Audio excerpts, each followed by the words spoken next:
हानिया आमिर कब शादी करने वाली हैं? हानिया ने खुद ही बता दिया। सरहद के इस पार लाखों मद्दाह, सरहद के उस पार भी कई दीवाने।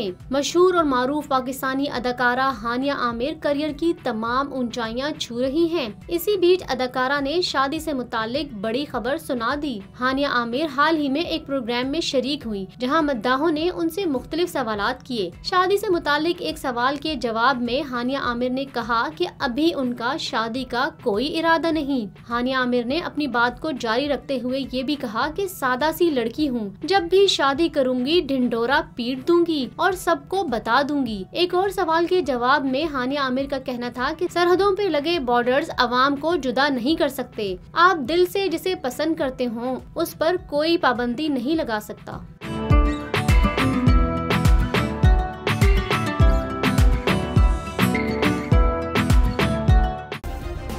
सब्सक्राइब करें और बेल दबाएं ताकि कोई खबर रह न जाए।